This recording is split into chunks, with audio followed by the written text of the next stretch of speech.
Karmic clearing officially is the clearing of the contracts in this lifetime. Right now, जो भी मुझे सुन रहे हैं, ये आप है ना अपने मम्मी पापा के आजू बाजू में जाके अपने दिमाग में देखिए कि क्या हो रहा है। तो मम्मी पापा गुस्से में आ रहे हैं, मैं तेरे साथ ये नहीं करूंगा, आज के बाद मैं तो सामने देखूंगा नहीं, हमारा तो पैसा ही बर्बाद हो गया, हमारा तो ये ही हो गया, ऐसा ही हो गया, वैसा ही हो गया, पता नहीं क्या ही हो गया। और वो चार लोग पता नहीं क्या कहेंगे, क्या बोलेंगे, तू ऐसे कपड़े पहन रहा है, ऐसे कपड़े पहन रही है, तू ये करे, तू वो करे, तू पढ़ाई नहीं करे, तू कब, मुझे तो लगता ही नहीं तू जीवन में आगे बढ़ेगी। हो गया खत्म। उनका जो कंटिन्यूअसली रैंटिंग है वो आपका हकीकत बन जाता है। हम पास्ट लाइफ में तो बाद में जाएंगे कार्मिक क्लियरिंग करने, इसी लाइफ में इतना निकालना पड़ता है मुझे। मैं आपको सच में बता दूं, एक मम्मी अच्छी होती है या एक पापा अच्छे होते हैं, बाकी का क्या, अंकल आंटी या दादा दादी नाना नानी छचड़ पचड़ इतना कुछ कुछ कुछ कुछ बकवास कर लेते। और हम लेते क्यों है ये सब? क्योंकि हम बहुत छोटू बेबी हैं, हमें पता भी नहीं कि हम ये सब ले रहे हैं। फिर आप अपने ईगो में आके बोलेंगे मैंने कभी ये सब उठाया नहीं है। एंड इवेंचुअली जब समय आता है पैसा कमाने का, अच्छे रिलेशनशिप डेवलप करने का, जॉब करते हैं, बिजनेस करते हैं, तब ये सब पैरों में बेड़ियों की तरह काम करते हैं। तो अब आपको बोलेंगे भागो। अब पैरों में बेड़ियां हैं, आपकी कैपेसिटी नहीं है एक लेवल से आगे भागने की। मान लेते हैं हमने खुद ही वो बेड़ियां तोड़ दी कि नहीं मैं तो करूंगा करूंगी, तो फिर क्या?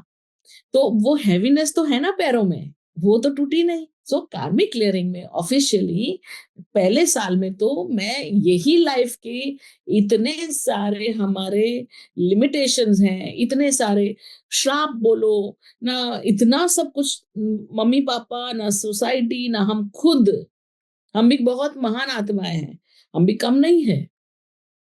जितना मम्मी पापा हमको कर्स वर्स कर लेते हैं और टॉर्चर कर लेते हैं मेंटल इमोशनल, हम उससे भी ज्यादा करते हैं खुद को, है ना? इतना गिल्टी फील कर लेते हैं, इतना पता नहीं क्या क्या, पूरे एकदम ड्रामा की दुकान। अब ये ड्रामा की दुकान इवेंचुअली तो होगा क्या, हमारे ही फ्यूचर का ये गला घोट देता है। और फिर क्या होता है, मम्मी कहती मैं बोल रही थी ना, तो मुझे लग ही रहा था तो ये सब हमारे ईगो सेटिस्फेक्शन की जो प्रक्रिया है, जो प्रोसेस है, ये सब हमारा फ्यूचर खराब कर रही है। कभी भी हमारे पेरेंट्स ये नहीं बोल रहेंगे कि मुझे पहले से पता था तू इतना अमीर बनेगा, पर द मोमेंट हमने कुछ भी अगड़म बगड़म कर लिया तो तुरंत ही बोलेंगे मुझे पहले से ही लग रहा था कि मुझे नहीं लगता तू कुछ कर पाए, है ना? और फिर लव मैरिज आ जाता है। लव मैरिज हो तो जा रही है, उसमें कोई प्रॉब्लम नहीं, क्योंकि हम तो जिद करके बैठे ना, मैं तो इसी से शादी करूंगा। शादी हो गई, आज शादी हो गई, आज के आज जैसे ही फेरे फरे या जो भी आई डू बोल दिया, कबूल कबूल कर लिया, तुरंत ही चेंज। ये क्या हो रहा है? ऐसे कैसे चेंज होगा? मैं तो इसी लड़के से शादी किया था, 10 साल से मैं इसको पहचानती हूँ, इसको अच्छी तरह से पहचानती हूँ, जैसे ही शादी हो गई चेंज होगा। तो वो कैसे होता है? क्योंकि लड़का लड़की दोनों, उन्होंने अपने मम्मी पापा को बिना शादी के देखा ही नहीं है। सोचो क्या हो रहा है। आपने कभी भी अपने मम्मी पापा को सिंगल देखा ही नहीं, आपने हमेशा उनको शादी में देखा है। और वो एक दूसरे के किस तरह से बात करते हैं, किस तरह से एक दूसरे को टॉर्चर करते हैं, किस तरह से एक दूसरे की बातों पे रिएक्ट करते हैं, ये आपका ऑफिशियल बेंचमार्क हो जाता है। फिर वाइफ या हस्बैंड कुछ भी करते हैं तो आपका रिएक्शन ऐसा ही होता है, exactly like the father, exactly like the mother, है ना? तो ये जो है, this is a very classic example कि जहां पर हमें कार्मिक क्लियरिंग करने की जरूरत पड़े। हस्बैंड भी चेंज हो जाएंगे, वाइफ भी चेंज हो जाएगी। हाँ, डिवोर्स तो हम लड़कियां बहुत, क्योंकि हमारे स्क्रिप्ट में क्या होता है, अगर मेरे पापा को देख के हमारे दिमाग में क्या आता है, मेरा हस्बैंड ऐसा करा मैं तो अब भी डिवोर्स दे दूं, तो तात्पर रहते हैं डिवोर्स देने के लिए। क्यों? क्योंकि we have already tolerated a lot from the father and the brother. तो एक छोटा सा बेचारा हस्बैंड थोड़ा सा भी आगे पीछे होता है, अभी कभी इस मतलब मुझे पता ही है तू ऐसा ही करने वाला था, मुझे डिवोर्स चाहिए। तो all this is because of the कार्मिक क्लियरिंग।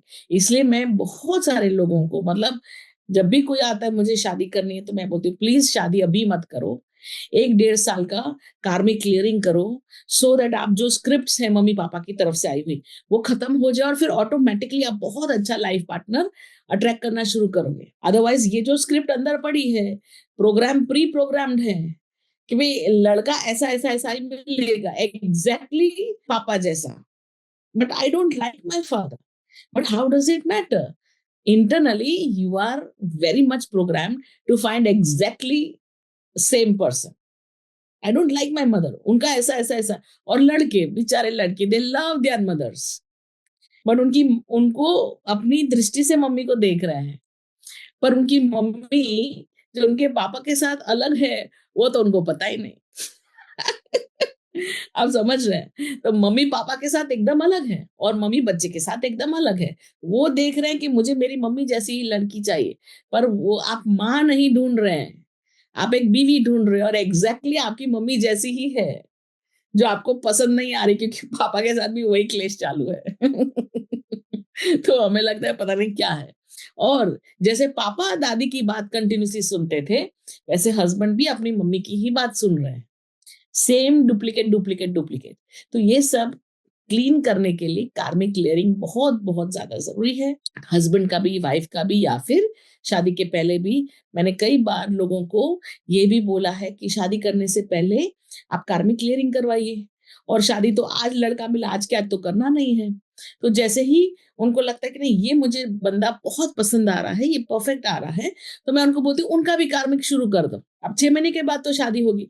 6 महीने में दोनों का एक अच्छा लेवल आ जाता है कार्मिक क्लियरिंग का। फाइनेंशियल कार्मिक क्लियरिंग होता है, रिलेशनशिप कार्मिक क्लियरिंग होता है, हेल्थ कार्मिक क्लियरिंग होता है। इतना सारा अच्छे से कार्मिक क्लियरिंग हो जाता है, तो दोनों की लाइफ बहुत ही अच्छी हो जाती है और बहुत अच्छे से चलने लगती है। फिर ममाज़ बॉय नहीं होता, भले वो स्क्रिप्ट लिखी है अंदर, पर ये सब स्क्रिप्ट्स डिलीट हो जाती है, चेंज हो जाती है। अब इतना सब खर्चा ऑलरेडी हम शादी में करने ही वाले हैं, तो इससे अच्छा है हम कार्मिक क्लियरिंग में भी थोड़ा इन्वेस्टमेंट कर लें।